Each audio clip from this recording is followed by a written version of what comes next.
আজকে শালা রিয়া জিতে আছে, শালার বউ পালে গেছে, তো মুখটা দেখার বান্দর মতো হয়ে গেছে বল। তাই তো রে, দাঁড়াতে বলো কেন, কথা বুঝাচ্ছি। রিয়াজুল ভাই দাঁড়ান দাঁড়ান দাঁড়ান। ভাই তুই সাইকেল চালাস না ট্রাক্টর চালাছিস রে? কি করবো, বউ চলে গেল, আর ভালো লাগছে না। তাই নাকি? এখন কোথায় যাচ্ছিস? বোকা আনতে আসবে তো? আসবে, দেখি আসবে কি আসবে। ওর বউ আসবে, বোকা যা মেজাজ দেখাই, ওর বউ আসবে। তাই তো রে। তুই তো বিয়ে করিস, কি বলছিস? তুই কাটিয়ারকে বিয়ে করবি? যা না কাটিয়ার যা।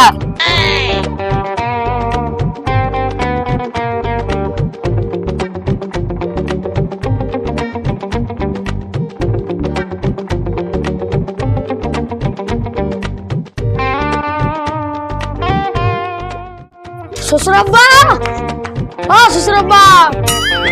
কোন সম্বন্ধে রে? শ্বশুর আব্বা বলা আমাকে গালি দিচ্ছে। শ্বশুর আব্বা আপনার জামাই আমি। ছি ছি ছি ছি ছি, জামাইকে সম্বন্ধে ভুলে ফেলেছি রে, সরি সরি। ও জামাই, এসো বাপ এসো। উস, আচ্ছা কি অন্য কথা বলে ফেলেছি। এসো এসো এসো এসো। শ্বশুর আপনার মেয়ে কোথায় আছে? এক কথা হবে না। এই 6 মাস মেয়ে এসছে, আর আজকে সরে মেয়ে করতে গেছে, মেয়ে করতে গেছে। হয়নি, আমার কাজের লেগে। কাজে লেগে মানে? এইভাবে থাকলে হবে?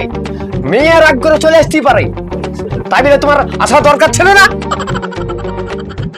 এদিকে এসো, শোনো, তোমার এই বাড়িতে ঢোকা হবে না, তুমি এক্ষুনি চলে যাও, আমি মেয়ে পাঠাবো না।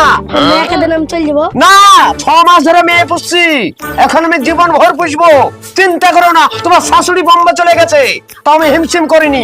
তারপর তোমার জ্যেষ্ঠ চলে গেছে, পাড়া ঢাকা সালোরা বলা মেয়ে নিয়ে চলে গেছে, চলেও গেছে, মেয়ে গেছে বোম্বে খাটতে। হ্যাঁ, আবার তোমার স্ত্রী চলে এসছে 6 মাস,